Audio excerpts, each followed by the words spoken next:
তো বলতেছি আসিফের যতগুলো কেলেঙ্কারি বের হয়েছে ওর ফাঁসি হয়ে যায় সেই হিসেবে। ইশরাক এবং আসিফ এই গত 6 মাসের বা গত 8 মাসের কার্যক্রমে ইশরাক নাকি আসিফ কে বেশি দুর্নীতিবাজ প্রমাণিত হয়েছে? ইয়েস এবং নো। আসিফ না ইশরাক? কার কেলেঙ্কারি বের হয়েছে, আসিফের না ইশরাকের? আসিফের বের হয়েছে। তাহলে এখন আসিফের কেলেঙ্কারি বের হয়েছে, আসিফ দুর্নীতি করেছে, আসিফ লুটপাট করেছে, নিয়োগ বাণিজ্য করেছে, তার বাপ লুটপাট করেছে, তার বাপ আওয়ামী লীগকে পৃষ্ঠপোষকতা করেছে। আপনি এখানে আসে ইশরাককে ফাঁসাচ্ছেন। ইশরাকের ক্রাইম কি কি ভাই? আদালত তার পক্ষে রায় দিছে, এই তো সেই রায় অনুযায়ী সে অধিকার চায়, তাহলে সেই অধিকার দেওয়া হচ্ছে না। সেম একই অধিকার চট্টগ্রামে আপনি দিয়েছেন, চট্টগ্রামে দিয়েছেন কিন্তু ঢাকায় দিতে যাচ্ছেন না। কেন দিতে যাচ্ছেন না? কি কার মেয়াদ? দাঁড়ান, আচ্ছা ইশরাকের মেয়াদ নাই। আচ্ছা একজন ব্যক্তি, আচ্ছা আমি বলছি ভালো বলেছেন, ইশরাক ভাইয়ের মেয়াদ নাই, এই তো ইশরাক ভাই দায়িত্বই তো নেয়নি, শপথই গ্রহণ করেনি, সে মেয়াদ পেল কই থেকে? ইশরাক ভাই তো শপথই নেননি। উনি কি একদিনের জন্য ছিলেন?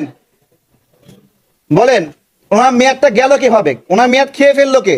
এখানে দেখেন পক্ষ কয়টা, তাপস এবং ইশরাক, নাকি দুটা পক্ষ না?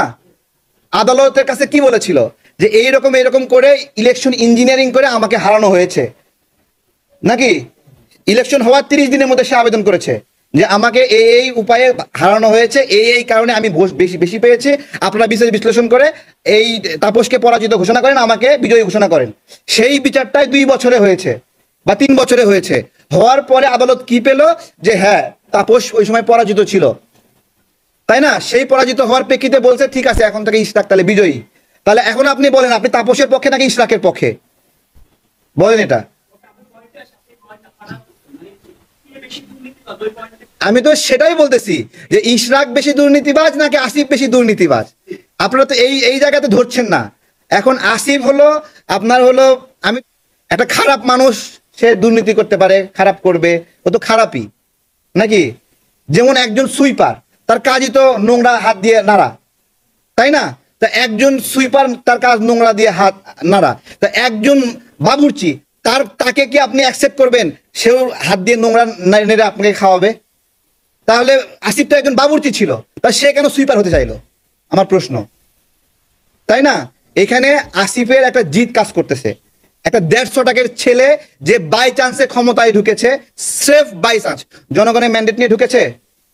ইশরাক ভাই তো কিছুটা ম্যান্ডেট আছে, ভাই কিছুটা তো আছে, তাই না? বেস্ট অল্টারনেটিভ না? নাকি আসিফ একজনকে এরকম ভাবে সুপারিশ করবে, ডিও লেটার দেবে আর সে প্রশাসক হয়ে যাবে, মেয়র হয়ে যাবে? এটা কি আপনারা চান? উত্তরের মতো আপনারা চান যে এরকম একটা চিঠি দিয়ে দেবে, মানে ইশরাক কিছু ভোট পেয়েছে, আদালতের রায় পেয়েছে, ওইটাই অ্যাকসেপ্টেবল না, কিন্তু আসিফ একজনের নামে ডিও লেটার দেবে, দিয়ে 2 কোটি 20 কোটি 30 কোটি টাকা নেবে, ওইটা হলো গ্রহণযোগ্য, তাই না? আপনারা আসিফ এখনো দায়িত্বে আছে কিভাবে, এটা তো আমাদের আশ্চর্য করে, তাই না? সে কি করছে, ভিয়েতনামে বট, চাইনিজ বট, ইন্ডিয়ান বট এগুলো ভাড়া কইরা তার এখানে দিয়ে কমেন্ট করাচ্ছে, তার এখানে লাইক নিচ্ছে, লাভ রেক কিনতেছে, কিনে দেখাচ্ছে কৃত্রিম ভাবে সে ব্যাপক জনপ্রিয় ভাবে আছে। অদ্ভুত তো। আসিফ এখনো দায়িত্বে আছে কিভাবে? ডক্টর ইউনূস নিজে কলঙ্কিত হচ্ছে, এইরকম একটা বাচ্চা ছেলে দুর্নীতিবাজ তাকে দায়িত্বে রেখে দিয়েছে, এখন তাকে ফেস করাচ্ছে সরকারের পক্ষ থেকে। এইটাই একটা এই সরকারের কলঙ্ক। আমরা তো বারবার বলছি, এখানে ব্যানার টাঙ্গিয়ে আমরা দেখিয়ে দিয়েছিলাম যে আসিফ কি দুর্নীতি করেছে। আসিফ কেন এই যে এনসিপি কে দায়িত্ব দিয়েছিল যে ওয়ার্ড কাউন্সিলর, যেটা কাউন্সিলর কমিশনার এগুলো যে নিয়োগ দিবে, এগুলোর জন্য এনসিপি কে দায়িত্ব দিয়েছিল। এই যে মহাখালী ডিওএসিস এর ভিতরে একটা বিল্ডিং এ সেখানে মিটিং করেছে, ভাইবা নিয়েছে, তাহলে এনসিপি ইন্টারভিউ নেওয়ার কে প্রশাসক হবে বলেন? রূপায়ণ টাওয়ারে ইন্টারভিউ নিয়েছে, হোটেল শেরাটনে ইন্টারভিউ নিয়েছে, এনসিপি কে কেন দায়িত্ব দিয়েছে? আসিফ নিজে দুর্নীতিবাজ, তার দুর্নীতিগুলো সে ব্যাখ্যা দেখ, সে ইশরাকের দিকে আঙ্গুল তোলে কিভাবে? ধন্যবাদ জানাই জনাব আম জনতার পার্টি তারেক রহমান সাহেবকে, ধন্যবাদ জানাই। আচ্ছা, আমি বেশি কিছু ব্যাপারে শুধু 2 লাইন কথা বলবো। প্রথম লাইন হচ্ছে, উনি বলছে যে আসিফের ফাঁসি হওয়া দরকার। এই কথাটা কতটুকু সত্য দেখেন, আমি এই টপিকে কথা বলবো। সর্বপ্রথম যেটি আপনার আসিফের ফাঁসি, দেখেন ওদের ফাঁসি দেওয়ার জন্য কিংবা ওদের ফাঁসি হওয়ার জন্য যথেষ্ট বা বড় কোনো রিজন বা বড় কোনো কারণের কোনো প্রয়োজন নাই। জাস্ট 2টা কারণ দেখাই আমি, একদম নিচু স্তরের 2টা কারণ। কারণ নাম্বার 1, কোঠা না মেধা। এই কোঠা না মেধার নামে এরা যে কত বড় স্বৈরাচার মনে করেন বর্তমান হয়েছে, কিংবা সাধারণ শিক্ষার্থীদের যেভাবে এরা সেন্টিমেন্ট নিয়ে খেলার জন্য সাধারণ শিক্ষার্থীদেরকে যেভাবে গণহত্যা করছে এরা, ইভেন আবু সাইদকে, আপনার মুগ্ধকে আস্তে আস্তে সবই মনে করেন প্রকাশ পাচ্ছে, তাই না? আস্তে আস্তে আরো বের হবে। উল্টো দিকে পুলিশ গণহত্যা, বাংলাদেশের সংবিধান অনুযায়ী পুলিশকে আপনি গণহত্যা করতে পারেন? আইন কি আপনি নিজের হাতে নিতে পারেন? কেন বাংলাদেশে কি সুপ্রিম কোর্ট নাই? বাংলাদেশে কি হাইকোর্ট নাই? বাংলাদেশে কি ল নাই? বাংলাদেশে কি আইন কানুন নাই? সবাই কি ফ্যাসিস্ট হয়ে গেছে?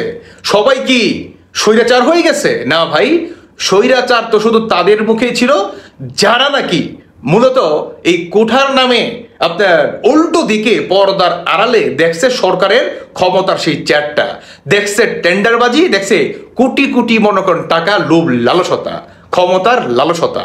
তারাই শুধুমাত্র এই স্বৈরাচারের স্লোগানটা মনে করেন মানুষের কানে এমন ভাবে পইতা দিছে যাতে মানুষ বলতে বাধ্য হয়। দেখেন নাই মেট্রো রেল পুরাইছে, পুরায় কার নাম দিছে? ছাত্রলীগের নাম দিছে। যাই হোক, সেই প্রসঙ্গে কথা বলতেছি না।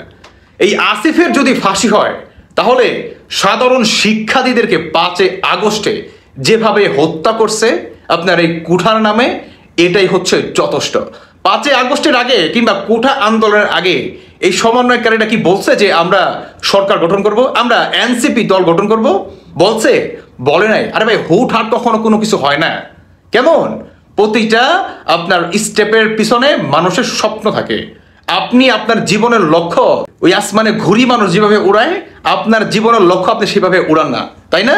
অবশ্যই আপনার নির্ধারিত একটা লক্ষ্য আছে, নয় আপনি দক্ষিণ দিকে যাবেন, নয় পশ্চিম দিকে যাবেন, নয় উত্তর দিকে যাবেন।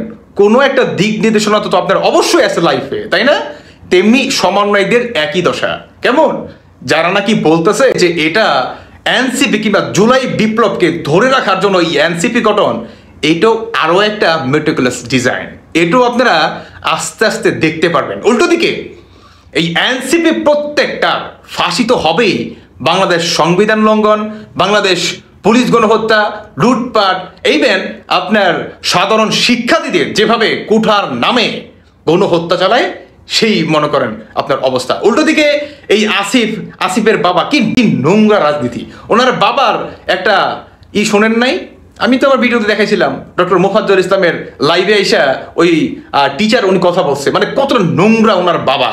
আর উল্টো দিকে টেন্ডারবাজি, উমুকবাজি, তুমুকবাজি, ওই যে আপনার আল জাজিরার সাংবাদিক জুলকার নাইম স্যার, উনি যখন নাকি মনে করেন প্রকাশ করলো, ঠিক তখন আইসা বলে যে আমি জুলকার নাইম স্যারকে এই তথ্যটা জানাই আর তার রেফারেন্সে আপনারা জানতে পারেন। মিথ্যা বলার একটা লিমিট থাকে, বোঝেন নাই? এদের ফাঁসি অনিবার্য হতেই হবে।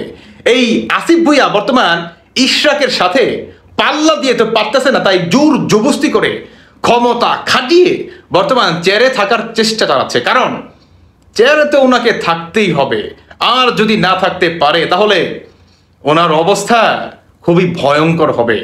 বাংলাদেশের রিস্কালাদের কাছে মনে করেন চর থাপ্পড় খাবে।